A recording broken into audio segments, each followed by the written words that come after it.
If you are over 75 and you still believe that just walking every day is enough to stay healthy, then I am very sorry to say that today I have to tell you something that is completely opposite to what advertisements and social media keep repeating.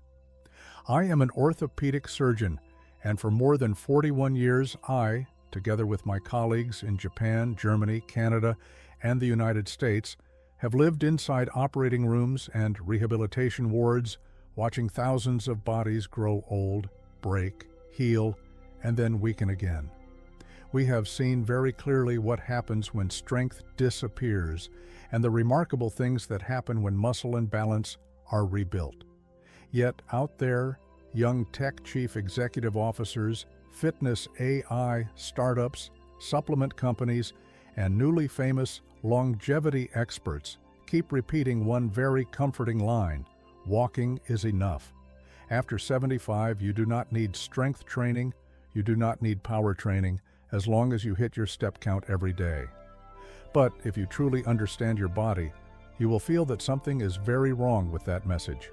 How can simple walking on a smooth, flat surface rebuild muscle that has been shrinking away for many years? How can those steady, repetitive steps wake up the tiny, stabilizing muscles around your hips and ankles, those silent bodyguards that save you in the split second when you are about to fall? How can your bones become stronger if there is no real load, no resistance, no challenge beyond a few thousand gentle steps? And how can a 75 or 80-year-old body that is losing strength month after month be protected only by casual laps on a flat floor?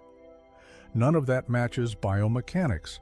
None of that matches what we see after surgery, and it certainly does not match what we see every single day in real patients. That is why the 22 of us, all orthopedic surgeons, decided to search for the real answer the hard way.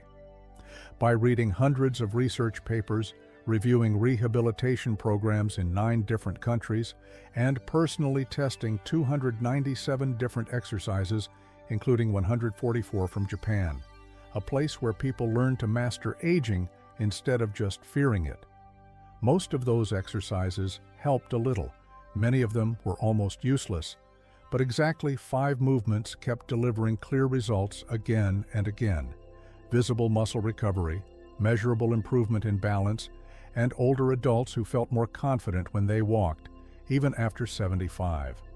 And that is why, in this video, I will share with you the 5 exercises that we believe every older adult should practice, instead of relying only on the advice to just walk more. Stay with me until the end, because exercise number 2 has shown a muscle rebuilding effect that is faster than any method we have witnessed in more than 4 decades of clinical practice. When I say 22 orthopedic surgeons around the world, that is not a number we made up just to make the video sound impressive. It represents a very long and very real journey. It did not begin in a fancy conference room. It began with broken hip fractures from bathroom falls, with second hip replacements because a patient had fallen again, with older patients coming back to the clinic and asking the same haunting question: "Doctor, besides walking, what else do I need to do so that I do not fall again?" Every time we heard that question, we felt uncomfortable with ourselves because we knew the phrase "just walk more" was far too simple compared to what was really happening inside the muscles, bones, joints, and nervous system of a person over 75. We have seen far too many people who walked regularly but still fell, still fractured bones, and still lost their independence, and we could not keep pretending that we did not see it. So we decided to do something that very few people have the time and patience to do: take a step back and return to the data, the research, and the real world of rehabilitation in different countries. We divided up and read hundreds of medical papers about muscle strength after 75, fall risk, bone density, dynamic balance, and static balance. We reviewed training protocols in Europe, North America, and Japan, where many 80-year-olds still ride the subway and shop for groceries on their own without anyone holding their arm. Then we went beyond the printed page. We put our own bodies, as physicians in our 50s and 60s, into the experiments. Altogether, we screened and tested 297 exercises from around the world, including 144 from Japan alone. Many of those movements looked extremely simple, but they targeted stabilizing muscles, fast reflexes, and overall control of the body in space. The results were not rosy the way advertisements like to promise. Many exercises that were praised as miracle routines for seniors produced almost no meaningful difference when we measured muscle strength, walking speed, or the ability to stand up from a chair. Some routines were too complicated, too painful, or too exhausting for people over 75 to maintain over time. But in the middle of that forest of exercises, exactly 5 movements kept delivering the same pattern of results. Muscles grew stronger in a visible way, balance improved, and patients became more confident while walking, climbing stairs, bathing, and moving around their homes. This did not happen in just one small group, but across different age groups, different backgrounds, and different countries. That was when we understood that we no longer had the right to keep these exercises only inside professional conferences. Older adults over 75 out there deserve to know that they have more options than simply hearing, "Just go for a walk." And that is exactly why in this video, I will walk you through these 5 exercises, all filtered through data, real-world practice, and more than 4 decades of watching the human body break, heal, and then stand up stronger again. Before we go deep into each exercise, I want to ask you one very simple but extremely important question. How old are you this year? 75, 80, 85, or even more? Take 1 second, look that number in the eye, and type it in the comments. You are not doing this to brag about your age. You are doing it to tell your own body, "I am still here, and I am not ready to hand over my independence to a cane, a wheelchair, or one unexpected fall." Every number you leave under this video, to me, is not just a comment. It is a life, a journey, a body that has gone through surgery, pain, medication, and is still trying to stand up every single day. My colleagues and I truly read those lines because they remind us why we have to take this work seriously. I also understand that at your age, phrases like, "Do this and you will feel 20 years younger," or "just one move to erase all your pain," are no longer convincing. You have lived long enough to know that your body does not listen to slogans. That is why everything I am about to share is not based on a few people saying, "I feel a little better." It is based on specific research, specific numbers, real patients, and real outcomes. All of the references have been placed in the description below this video for those of you who enjoy checking the facts, reading deeply, and understanding why, rather than only what to do. If you are that kind of person, please scroll down, compare, and question. I fully encourage that. Now, if you are ready to go beyond casual just walking around and you truly want to retrain your brain, your nervous system, and your balance, we will start with the first exercise in our list of 5 secret weapons that all 22 of us orthopedic surgeons have agreed on. It is a very narrow and precise way of walking, almost as if you were stepping along a tightrope. This is the heel-to-toe walking exercise, a small movement with the power to wake up strength that a lifetime of ordinary walking never touches. Exercise 5. Heel-to-toe walking. The first exercise is not some dramatic gym move. It is a completely different way of walking compared to your usual daily steps, heel-to-toe walking. At first glance, it may look like nothing special, but it directly targets a system that quietly weakens after 75, your ability to sense where your body is in space, also known as proprioception. Thanks to this system, you can touch the tip of your nose with your eyes closed, or walk down a flight of stairs without staring at every single step. The problem is that between the ages of 65 and 80, the accuracy of this system can drop by around 25%, which means your brain receives fuzzier and fuzzier information about where your feet are, what kind of surface they are, standing on, and what your body needs to do to stay balanced. That is why many people say, "I just turned a little and almost fell," or "I feel wobbly when I walk through a crowded place." When you practice heel-to-toe walking, you are forcing your brain and your nervous system to wake up and work seriously again. Instead of stepping on a wide base with your feet comfortably apart, you narrow that base as if you were walking on a single line. With each step, the heel of your front foot touches the toes of your back foot, creating one very narrow straight path. The narrower your base of support becomes, the more your nervous system has to constantly fine-tune to keep your body from tipping to the left or falling to the right. That is exactly the kind of challenge that normal walking on a flat surface never provides. The way to practice is very simple. Stand near a wall or a sturdy kitchen counter so you can hold on if you need to. Fix your eyes on a point ahead of you that is about 6 to 10 feet away, which is around 2 to 3 meters, and then start taking slow, careful steps, placing your heel directly in front of your toes each time. Focus on precision, not speed. Each round of this walk can be about 20 steps, and you repeat it 2 times a day. That alone is enough to send a new message to your nervous system. Wake up, pay attention. We are no longer walking in the safe zone. The good news is that the benefits of this exercise are not just theoretical.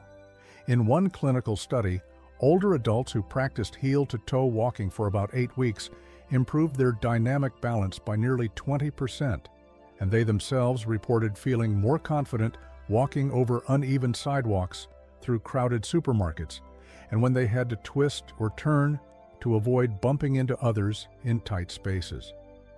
Once you are comfortable, you can slowly increase the difficulty by turning your head left and right while you walk, or by closing your eyes for a few short steps, always staying close to a solid support to keep things safe. I often tell my patients, normal walking is your automatic mode, but heel-to-toe walking is your nervous system training mode. When you stay consistent with this small exercise every day, you will feel the difference very clearly. Turning, stepping on uneven ground, or weaving through a crowd will feel much less frightening. From that foundation, we can move on to a bigger question. Once you walk more steadily, can you also stand up from any chair on your own without someone pulling you up? That will be the focus of the next exercise. Exercise number 4, chair squats. If there is one quiet turning point that signals a person is beginning to lose independence, it is usually not the moment when they can no longer walk. It is the moment when they can no longer stand up from a chair without pushing hard with their hands or asking someone to pull them up. Think back for a moment. How many times have you had to rock your body forward several times just to get yourself standing? How many times have you had to press both hands firmly on the armrests? And how many times have you felt embarrassed because you had to call a child or grandchild over to give you a lift before you could get out of the chair? On the surface, that looks like a small issue that lasts only a few seconds. But to us, as orthopedic surgeons, it is a very clear signal that the muscles in your thighs, your glutes, and your midsection are weakening rapidly. If you do not intervene, every sit to stand and stand to sit will feel more and more like a struggle. That is why the chair squat is not just a random exercise. It is the most honest test of aging that I know of. It shows how much of your independence you still hold in the smallest daily actions, like standing up from the toilet, getting out of the living room chair, stepping out of the car seat, or rising from the dining table. Science is extremely clear about this. People who have significant difficulty sitting down and getting up without using their hands have a much higher risk of dying during the follow-up period compared to those who can do the movement with relative ease. After 75, the process of muscle loss speeds up.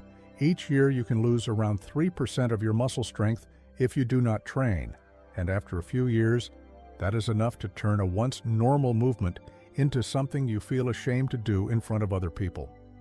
Chair squats help you attack the root of that problem. Instead of only walking on a flat surface, you train the exact movement that you need to perform dozens of times per day, from sitting to standing and from standing back to sitting, but in a controlled, intentional, and repeatable way.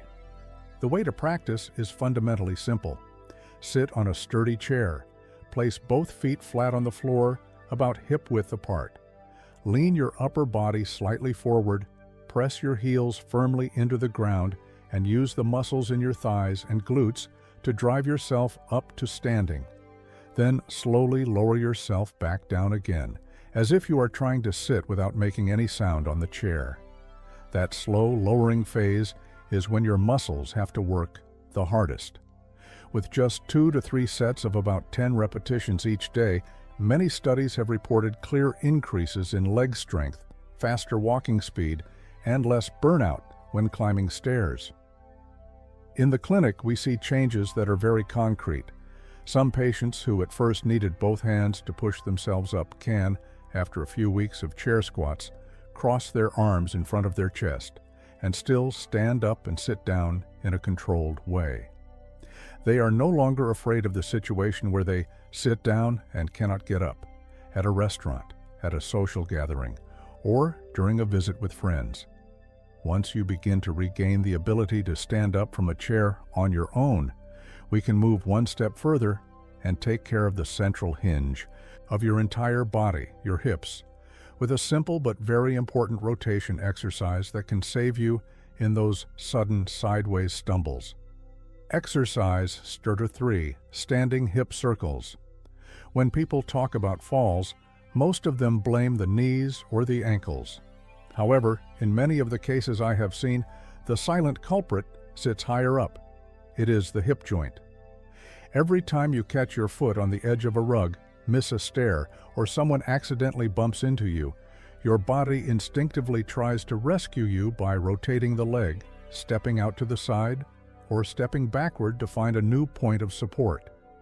Every one of those split-second, life-saving reactions passes through the hips. If your hips are stiff, if your range of motion is limited, and if the small muscles around your hips are weak and lazy, your body simply cannot react in time. Between 70 and 80 years of age, hip flexibility can drop by around 20%, and the strength of the hip abductor muscles, the ones that pull your leg out to the side and keep your hip from collapsing, is one of the strongest predictors of fall risk, even stronger than quadriceps strength or some traditional balance tests. To put it plainly, if this central hinge is weak and rusty, every door of movement, from stepping sideways, turning your body, to lifting your leg over a doorway threshold, becomes slower and more dangerous. That is why standing hip circles are one of the simple exercises that we value very highly after 75. They lubricate the hip joint and at the same time force the deep stabilizing muscles around the hips to work seriously. The way to practice is gentle. Stand next to a wall or a sturdy chair and rest one hand on it for security. One leg is your support leg. With the other leg, slowly lift your knee up in front of you, then draw a slow circle in the air. Move the knee out to the side, sweep it backward, and then return to the starting position. The slower you go and the more you keep your upper body stable, the more your support leg has to focus on maintaining balance and the more your hip is opened up in different directions. For each leg, you can start with 5 circles in one direction and then 5 circles in the opposite direction. At first, your hips may feel stuck. Your circles may look uneven and you may tire quickly. That is actually a good sign. It means the exercise is touching the weak spots that truly need attention. If you stay consistent, you will notice that turning your body becomes easier. Stepping sideways feels less sticky. Lifting your leg over a threshold no longer makes you hesitate. And when someone accidentally bumps into you, your body is much less likely to stumble and sway. I often tell my patients, strong and flexible hips are your last line of defense when your foot slips or your body is pushed to the side. Heel-to-toe walking helps your brain and feet coordinate better when you move in a straight line. Chair squats help you stand up and sit down with confidence. Standing hip circles add another layer of protection when forces come from the side, when you have to turn, dodge, or step off your usual path. But there is still one extremely important piece missing. In the split second when you are about to fall, your body does not only need flexibility, it needs to create force very quickly to fight gravity. That is when we have to teach the entire chain of muscles, from your hands, shoulders, and back, down through your core and legs to tighten together all at once without any complicated movement. In the next part, we will look at an exercise that looks so simple, many people think it is useless. But research shows it can increase strength and rate of force development in older adults better than many traditional weight training methods. It is the isometric wall push. Exercise number 2, isometric wall push. Many of the falls that I see in the emergency room happen in less than 1 second. A foot slips slightly, the body tips forward, the hand reaches for a wall, but the force is not strong enough and the body still crashes to the floor. In that tiny moment, it is not your stretching routine or how many miles you walked that matters most. It is something very specific. Can you create enough force, fast enough, to catch yourself? That is exactly why we see isometric exercises, where you tense your muscles without moving your joints as a kind of last insurance policy for people over 75. Among these, the isometric wall push is one of the simplest, but its effectiveness goes far beyond what it looks like. Isometric training is very different from traditional exercise. You do not have to lift weights, bend your back under heavy loads, or move your joints through ranges of motion that can cause pain. You simply use as much effort as you can to push against something that will not move, such as a wall, a countertop, or the edge of a kitchen island. In return, your body is trained in 2 extremely valuable ways for older age: overall muscle strength and rate of force development. Some studies show that regular isometric training can increase muscle strength in older adults more than classical weight training. And even more importantly, it can significantly improve the explosive rate at which force is produced. That is exactly what you need when you almost fall and have to tense up instantly to stay on your feet. In other words, the wall push is the safest way to teach your brain and your muscles to react faster when something goes wrong. The technique is very straightforward. Stand facing a wall at about arm's length. Place both palms flat on the wall at shoulder height. Step your feet back a little so that your body forms a gentle diagonal line, almost straight from your head to your heels. From this position, take a breath in, then breathe out and push into the wall with your full effort, as if you are trying to move it. Hold that tension for about 10 to 15 seconds. You will feel your arms, shoulders, chest, abdomen, and even your legs all tightening together. Then relax, rest for a few seconds, and repeat 3 to 5 times. If you are just starting or you feel tired, you can push more gently. As you get stronger, you can gradually increase the force. There are no weights, no machines, and no joints being forced through painful ranges, but the muscle chain from your hands down to your feet is still being activated like a whole army going on alert. I like this exercise very much because it is so easy to weave into daily life. You can do it while you wait for water to boil, while you wait for food to heat in the microwave, or right before bed as a way to wake up your entire body. Many older patients, after a few weeks of wall pushes, tell me they feel more stable stepping down from a porch, more secure when reaching for items on high shelves, and less likely to be thrown off balance when someone bumps into them in a crowd. When you combine the isometric wall push with heel-to-toe walking, chair squats, and standing hip circles, you are not just training individual muscles. You are teaching your whole body how to spring into action and tense up together when it really matters. And there is still one final trump card in this set of 5 exercises, the one that research shows is directly tied to fall risk and even overall longevity. That is the single leg stance. Exercise number 1, single leg stance. If there were only one exercise I could ask every person over 75 to do every day, it would be this one, standing on one leg, the single leg stance. It sounds far too simple to be important, but the numbers behind it have made the medical community pay attention. In one large study on people aged 70 and older, just being unable to stand firmly on one leg for 10 seconds was linked to a significantly higher risk of death in the following years, and nearly a threefold increase in the risk of serious falls. A test that looks like a children's game turns out to be a very honest reflection of your true balance, the strength of your ankles, knees, and hips, the coordination of your core muscles in your abdomen and back, and the speed of your nervous system.